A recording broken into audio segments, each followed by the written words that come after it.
Você já imaginou ser preso por comer algo que sua avó servia no almoço de domingo? Nos anos 70, o Brasil tinha sabores que hoje seriam considerados crimes. Comidas vendidas em feiras, bebidas com álcool para criança e pratos típicos que a lei nos tirou de vez. Neste vídeo, você vai descobrir 12 receitas que eram completamente normais naquela época, mas que hoje poderiam render multa, cadeia ou, no mínimo, uma boa bronca da vigilância sanitária. Então fica até o fim, porque eu vou te mostrar uma receita que era servida em restaurantes de luxo. Mas quem quisesse provar hoje, teria que desembolsar o valor de um carro popular. E um aviso rápido: você quiser reviver mais receitas que a sua avó fazia, mas sem precisar correr da viatura da polícia. Eu preparei um e-book com 65 receitas antigas do Brasil que vão te fazer lembrar da infância. O link está abaixo no comentário fixado. Agora sim, bora pra lista. No Nordeste dos anos 70, comer caranguejo uçá era quase um ritual. Famílias inteiras se reuniam nas marisqueiras e barracas de praia, com martelo, limão e muito molho. O caranguejo era símbolo de fartura, tradição e fim de semana. Só que essa história ganhou um novo capítulo. O caranguejo uçá entrou na lista de espécies ameaçadas, e a captura durante o chamado período de andada, que é quando eles saem da toca para acasalar, virou crime ambiental. Hoje, a lei proíbe a coleta, o transporte e a venda nesse período, que varia de janeiro a abril. Quem for pego pode pagar multa de R$ 700 até R$ 100 mil, dependendo da quantidade, responder por crime contra a fauna e até ter o material apreendido. O curioso é que mesmo com fiscalização, ainda há quem arrisque. Afinal, o sabor é inconfundível. Mas o que antes era uma tradição familiar agora exige licença, manejo controlado e até origem rastreada. É o clássico caso de um prato que sobreviveu no paladar, mas precisou mudar para continuar existindo. O caranguejo ainda reina nas mesas do Nordeste. Mas agora quem manda mesmo é o calendário da natureza. Imagine abrir a despensa da sua avó e encontrar aquele vidro de mel escuro, grosso e com um rótulo escrito à mão: mel puro do mato. O cheiro era intenso, o sabor inconfundível e ninguém ligava se tinha selo, data de validade ou procedência. Durante décadas, o mel silvestre foi um símbolo do natural. Era vendido em feiras, mercados e à beira da estrada, muitas vezes colhido direto das matas, sem pasteurização nem inspeção. Gente do interior dizia que era bom para tudo: gripe, garganta, energia e até para abrir o apetite das crianças. Mas o que parecia o alimento mais puro da natureza também podia esconder impurezas: cera, pólen contaminado e até fumaça das queimas usadas para afastar abelhas. A partir dos anos 80, começaram as exigências: registro no Ministério da Agricultura, análise laboratorial e origem certificada. Hoje, o mel só pode ser vendido com CNPJ, rótulo e controle sanitário. Ainda dá para encontrar o mel artesanal de verdade. O mel da roça continua o mesmo, só que agora, para adoçar o café, precisa também adoçar a papelada do governo. No sertão nordestino, buchada e sarapatel não são só comidas, são símbolos culturais. Feitos com vísceras de bode ou carneiro, temperados com alho, pimenta e cheiro verde, esses pratos estão presentes em feiras, bares e festas há gerações. Mas o que muita gente não sabe é que por trás do sabor intenso existe uma longa disputa com a legislação sanitária brasileira. A partir dos anos 1990, com a criação do Sistema de Inspeção Federal, as regras para o manuseio de vísceras ficaram rígidas. Isso significa que a buchada feita em casa ou vendida em feiras sem inspeção não pode ser comercializada legalmente, mesmo que seja a tradição. A razão é simples. As vísceras são partes altamente perecíveis e podem transmitir doenças graves, como salmonelose e toxinfecções. Por isso, o preparo e a venda só são permitidos em cozinhas licenciadas, com autorização da vigilância sanitária.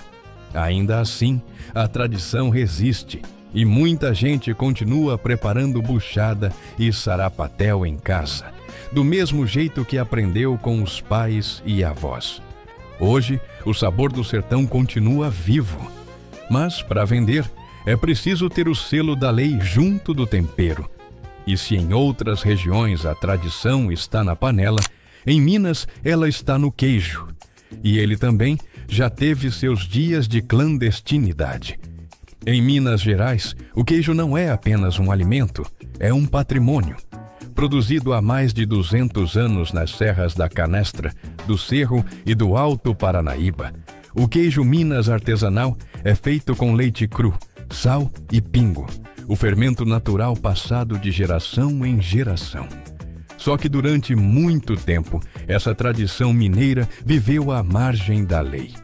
No final do século XX, a legislação brasileira passou a exigir pasteurização e registro sanitário para a venda de produtos de origem animal. Como o queijo artesanal é feito com leite cru e sem inspeção federal, ele não podia ser vendido fora do estado. Resultado: milhares de produtores viraram oficialmente clandestinos. Os queijos cruzavam fronteiras escondidos em malas, caixas de isopor e até porta-malas de ônibus. Uma operação digna de filme, mas com cheiro de queijo fresco. A situação começou a mudar em 2001, quando Minas Gerais criou uma legislação própria, e em 2008, o queijo Canastra recebeu o título de Patrimônio Cultural Imaterial. Hoje, quem quiser vender legalmente precisa de registro, inspeção e selo de origem. E muitos produtores artesanais se formalizaram. O queijo mineiro continua o mesmo, mas agora é acompanhado de selo, carimbo e muito orgulho. E já que falamos de tradição mineira, nada mais justo do que falar de outro símbolo da roça que também virou alvo da fiscalização: a boa e velha cachaça caseira. Poucas bebidas representam tão bem o Brasil quanto a cachaça. Presente nas fazendas desde o período colonial, ela nasceu como um subproduto da cana-de-açúcar e virou parte essencial da cultura popular, símbolo de festa, hospitalidade e resistência. Nas décadas de 1960 e 1970, praticamente toda a cidade do interior tinha pelo menos um alambique caseiro, onde a pinga era destilada em tachos de cobre e engarrafada sem rótulo, sem licença e sem mistério. Era o orgulho do produtor e o combustível das rodas de viola. Mas à medida que as leis fiscais e sanitárias evoluíram, o improviso virou infração. A produção e venda de bebidas alcoólicas passaram a depender de registro no Ministério da Agricultura e pagamento de impostos, além de controle de teor alcoólico e origem. Sem esses requisitos, a cachaça caseira passou a ser considerada bebida clandestina. E produzir sem licença é crime previsto no Código Penal e na legislação tributária. As penas podem incluir multas altíssimas, às vezes mais de R$100 mil, apreensão de toda a produção, destruição dos equipamentos e até prisão de 2 a 5 anos. A boa notícia é que muitos produtores se formalizaram e transformaram seus alambiques em microdestilarias, dando origem à chamada cachaça artesanal de alambique, com selo de qualidade e reconhecimento internacional. A pinga continua a mesma, mas agora a dor de cabeça não vem mais da ressaca, vem do imposto para o governo. E enquanto fechavam alambiques na roça, na cidade quem estava prestes a perder seu emprego era o leiteiro. Durante décadas, o som das garrafas batendo no portão era parte da rotina brasileira. O leiteiro chegava cedo, com sua carroça ou bicicleta, entregando o leite ainda morno, direto da vaca para o consumidor. Era um símbolo de confiança. A vizinhança conhecia o produtor e o sabor do leite fresco era incomparável. Só que o que parecia um hábito inofensivo escondia um grande risco à saúde. O leite cru, sem pasteurização, pode transmitir doenças como brucelose, tuberculose e salmonelose. Diferente do que se acreditava, ferver em casa nem sempre eliminava todos os perigos.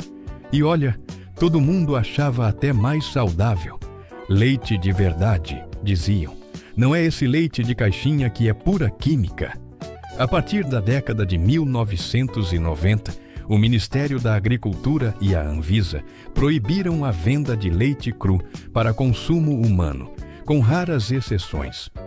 Hoje, o leite que chega às prateleiras passa por inspeção e pasteurização obrigatórias, e vender o produto in natura é considerado infração sanitária grave, sujeita a multa e apreensão. Ainda assim, em muitas áreas rurais, a tradição sobrevive, seja por nostalgia, seja pela crença de que o leite da fazenda é mais forte. O leite cru pode ter sumido das portas das casas, mas ficou guardado na memória de quem viveu o sabor da pureza. O leite passou a precisar de carimbo. E o próximo da lista? Um ingrediente tão brasileiro que crescia no quintal. E mesmo assim, foi proibido. O palmito Jussara. O palmito Jussara já foi presença garantida nas mesas brasileiras, especialmente no sul e no sudeste. Retirado do coração da palmeira nativa da Mata Atlântica, era usado em saladas frias, risotos, tortas e até na pizza. O palmito Jussara estava em todo o cardápio popular dos anos 70 e 80. Era comum encontrar o palmito sendo vendido em feiras e à beira das estradas, muitas vezes colhido de forma artesanal, direto da mata, sem qualquer tipo de controle. Mas por trás de cada palmito colhido havia um problema invisível. A palmeira Jussara leva de 8 a 12 anos para amadurecer. E quando o tronco é cortado para extrair o palmito, a planta morre. A exploração desenfreada quase levou a espécie à extinção. Em resposta, o governo incluiu o palmito Jussara na lista de espécies ameaçadas e proibiu sua extração, transporte e comercialização sem autorização do IBAMA. Hoje, só é permitido o cultivo em sistemas de plantio sustentável, com certificação ambiental e rastreabilidade. Isso significa que o palmito que você encontra no mercado vem de espécies cultivadas, como o pupunha ou o açaí, e não mais do Jussara. O sabor da mata continua nas prateleiras, mas o Jussara, esse, agora é protegido por lei. E a multa? R$5.000 por palmeira derrubada, mais pena de 1 a 3 anos de prisão. E se a floresta precisou de proteção, o mesmo valeu para os bichos que viviam nela. O próximo prato mostra como a caça, que já foi sinônimo de fartura, acabou virando crime ambiental. No interior do Brasil, especialmente nas regiões Norte, Centro-Oeste e Nordeste, a carne de caça já foi sinônimo de fartura e sobrevivência. Era comum encontrar nas feiras e nas mesas do campo carnes de tatu, paca, veado e até capivara, sempre preparadas com tempero forte e acompanhadas de farinha e pimenta. Em muitas comunidades rurais, caçar não era esporte, mas parte da rotina alimentar. A carne do mato era vista como comida de sustância, e cada família tinha seu caçador de confiança. Mas à medida que o país começou a discutir conservação e biodiversidade, essa prática entrou na mira das leis ambientais. A virada veio com a Lei de Crimes Ambientais em 1980, que proibiu a caça, o abate e a comercialização de animais silvestres sem autorização. E o que acontece hoje com quem caça ou vende carne de animais nativos? Cadeia! Até 1 ano de prisão, além de multa e apreensão das armas e equipamentos. A carne de caça saiu das mesas brasileiras e foi para o cardápio da lei. Hoje, só é permitida a caça de subsistência em comunidades tradicionais, com autorização especial, ou o consumo de animais criados legalmente em cativeiro, sob manejo controlado. Com a floresta sob proteção, o brasileiro voltou os olhos para dentro de casa. E lá estava ele, o super xarope que prometia saúde em cada colher, o Biotônico Fontoura. Se você viu a seleção brasileira ser campeã, você provavelmente já experimentou uma colherada dessa iguaria. Durante décadas, o Biotônico Fontoura foi presença obrigatória nas casas brasileiras. A promessa era simples: abrir o apetite, dar força e recuperar a energia. O comercial mostrava o Jeca Tatu, personagem de Monteiro Lobato, tomando o tônico e voltando cheio de disposição. O que pouca gente sabia é que o biotônico original tinha quase 10% de álcool, o dobro de uma lata de cerveja, e era dado até para crianças. Vendido sem prescrição médica, o produto era considerado um remédio natural, e muitos pais juravam que uma colher antes do almoço fazia milagre. Produzido desde 1910, o tônico foi um dos medicamentos mais populares do país, atravessando gerações e até servindo de inspiração para marchinhas de carnaval. Mas os tempos mudaram. Com a chegada das novas regras da Anvisa e da indústria farmacêutica moderna, o biotônico precisou se reinventar. Em 2001, a fórmula perdeu o álcool e ganhou ferro, vitaminas e nova classificação. De remédio, passou a ser suplemento alimentar. Hoje, ainda é vendido, mas com uma composição bem mais segura e um sabor que, para muitos, perdeu aquele toque especial. O biotônico continua nas prateleiras, mas agora desperta mais nostalgia do que apetite. E falando em apetite, o próximo item mostra como até a simplicidade da cozinha caseira precisou se adaptar às regras da vigilância. Vamos para a farinha temperada artesanal. No interior do Brasil, não existe mesa sem farinha. É o acompanhamento de quase tudo, do feijão ao peixe, da carne seca ao café com banana. E nos anos 70, era comum encontrar nas feiras livres a famosa farinha temperada, feita artesanalmente, com alho, cebola, pimenta, cheiro verde e um toque de óleo. Cada família tinha a sua receita. A mistura era feita em casa ou em pequenos galpões, vendida em saquinhos plásticos ou potes reutilizados, sempre com o rótulo escrito à mão. O cheiro era irresistível e o sabor incomparável. Só que, com o passar do tempo, a produção artesanal entrou na mira da vigilância sanitária. A manipulação de alimentos sem controle de origem, temperatura e higiene passou a ser vista como risco de contaminação por fungos e bactérias. Segundo a Anvisa, qualquer alimento vendido comercialmente precisa ser produzido em ambiente com licença sanitária, rotulagem e validade.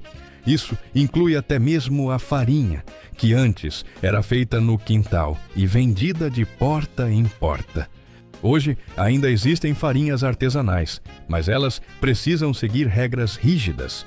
E muitas viraram marcas locais, com selo de inspeção e até exportação. A farinha temperada continua o sabor do interior. Só trocou o pilão de madeira por um número de registro. Antes da receita mais polêmica da nossa lista, um alerta. O que vem agora pode despertar fome, nostalgia e vontade de tirar a poeira das panelas. Muita gente assiste a esse vídeo e pensa: Poxa, queria reviver as comidas da minha infância, as receitas que minha avó fazia para mim. Pois bem, agora dá. Eu preparei um livro digital com 65 receitas clássicas do nosso Brasilzão. Tem de tudo: pratos de feira, sobremesas de infância, jantares que marcaram época e receitas que você nunca mais viu por aí.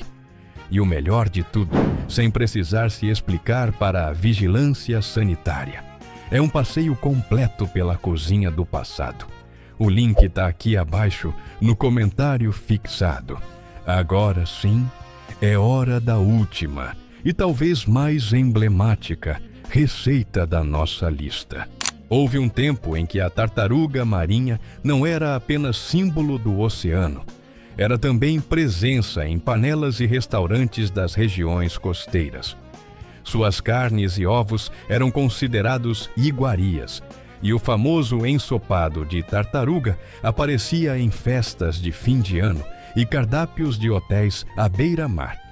Na década de 1970, ainda era possível encontrar a carne sendo vendida livremente em mercados do Nordeste e do Sudeste. Mas a popularidade teve um preço alto. A caça excessiva e a coleta dos ovos levaram várias espécies à beira da extinção. Em 1988, com a nova Constituição Federal e a criação do IBAMA, começaram as grandes mudanças. A caça, o transporte e o consumo de tartarugas e seus ovos foram proibidos. E pouco depois, surgiram programas de proteção como o Projeto Tamar, referência mundial na conservação marinha. Hoje, se alguém quisesse experimentar essa iguaria, teria que desembolsar o valor de um carro popular, porque a multa é bem pesada. Todas as espécies de tartaruga marinha estão protegidas por lei, e qualquer forma de captura é considerada crime ambiental, com multa de R$50 mil e pena de até 5 anos de prisão. O que antes era servido como prato de luxo, agora é símbolo de preservação e respeito à natureza. As tartarugas deixaram as mesas e voltaram para onde nunca deveriam ter saído: o mar. E talvez essa seja a melhor lição de todas. O sabor do passado é importante, mas o futuro precisa continuar vivo para ser lembrado. O tempo muda, as leis mudam, mas a memória essa continua servida à mesa. Cada receita dessa lista conta um pedacinho da nossa história, de um Brasil que era mais simples, mais artesanal, mas também menos consciente. Se tem algo que aprendemos com esses sabores do passado, é que tradição e segurança podem andar juntas. A cozinha muda, mas o amor pelo que a gente come continua o mesmo. E agora eu quero saber de você: qual dessas receitas te deu mais saudade? Tem alguma que ficou de fora da lista? Conta aí nos comentários. Talvez até tenha alguma história de família com uma delas. Se você gostou desse vídeo, deixa o like, porque isso ajuda demais o canal a crescer e nos ajuda a seguir com este projeto incrível. E claro, já se inscreve no canal e ativa o sininho para não perder os próximos vídeos sobre o passado e o sabor do nosso país. Chegamos ao fim de mais um episódio da série Expedição Temperos do Brasil. E se você chegou até aqui, comenta receita proibida aqui embaixo para eu saber que você é do time raiz. Até o próximo vídeo.